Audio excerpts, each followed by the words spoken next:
जय सच्चिदानंद प्यारो, जय सच्चिदानंद जी। श्री परमहंस अद्वैत मत जी के ग्रंथ में से बहुत सुंदर दोहे। जब लग हर सिमरे नहीं, जो संतन के मीत, वे दिन गिनती में नहीं, गए वृथा सब बीत। यह मोह की जंजीर बहुत कड़ी है। जब तक इसके बंधन में ना पड़ा जाए तब तक तो कुशल है। इस बंधन के पड़ जाने पर इसे काटना कठिन सा हो जाता है। रामचरितमानस का कथन है, श्री रामचंद्र जी लक्ष्मण से कहते हैं, जैसे शरद ऋतु को पाकर राजा, तपस्वी और भिखारी आनंद लेकर घर छोड़कर अपने अपने कामों में चलते हैं, ऐसे ही ब्रह्मचारी, गृहस्थी, वानप्रस्थी, सन्यासी हर भक्ति को पाकर अपने अपने आश्रम छोड़ देते हैं।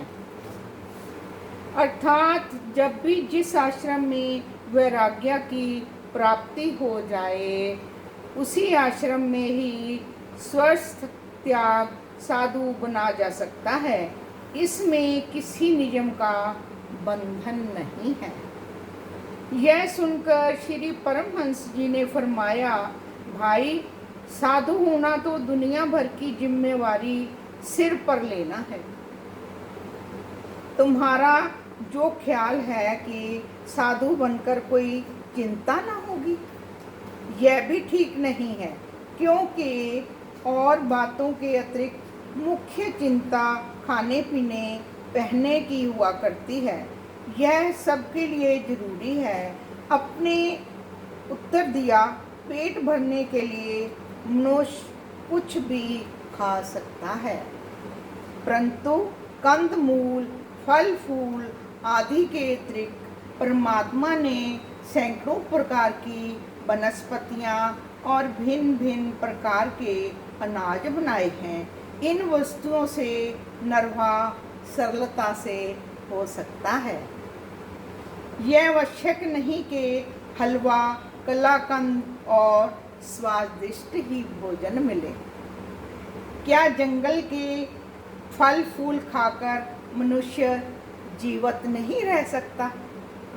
जिस तरह से इस शरीर को रखना चाहे रह सकता है।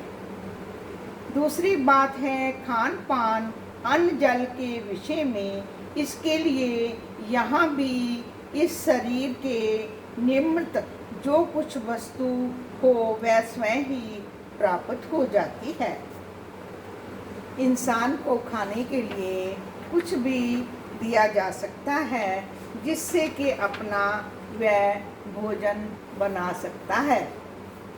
एक दिन स्वप्न में आपको अपने गुरु महाराज जी के दर्शन हुए। उन्होंने आदेश दिया कि बैठने से भ्रमण अच्छा है। प्रातः होते ही आप वहाँ से चल दिए और चौगाए, नवानगर व डेरी घाट होते हुए डुमराव में निवास किया। यहाँ आपने भोजन पत्तर की कौपीन धारण कर ली और लगभग 2-3 मास तक वह यहीं रहे। आप महाराजा साहब के तालाब पर ठाकुर जी के दर्शन के समीप बैठे रहते थे। कभी कभी नंदनवन की ओर भी चले जाते थे। अब आप यहाँ से आगे चल पड़े। 1863 में 1879 ईस्वी में एक निरंतर 16 वर्ष तक भ्रमण करने के पश्चात जब आप बेतिया रियासत में विराजमान थे, तब एक दिन आपके मन में यह विचार उत्तम हो गया। कोई एकांत स्थान नगर से बाहर मिलता है, यहाँ शौच क्रिया व जल आदि की भी सुविधा होती तथा रहकर दिव्यानंद की भी अनुभूति कर पाते।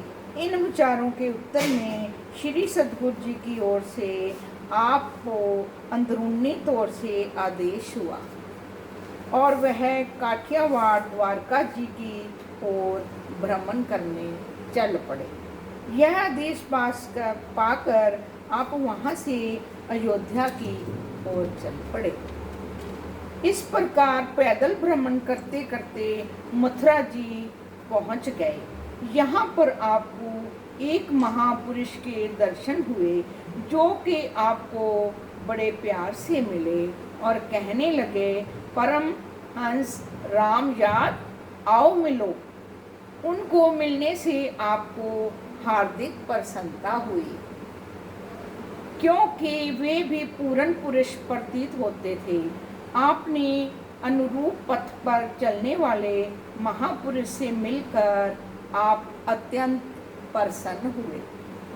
ऐसी अवस्था में आपको ब्रिज भूमि अर्थात नंदगाम, गोकुल, मथुरा व वृंदावन की सैर बहुत ही अच्छी लगी। आप कई महीने यहाँ पर विराजमान रहे। मथुरा से आप पैदल ही जयपुर पहुँचे। यहाँ कुछ दिन निवास करके आप सांभर चले गए। सांभर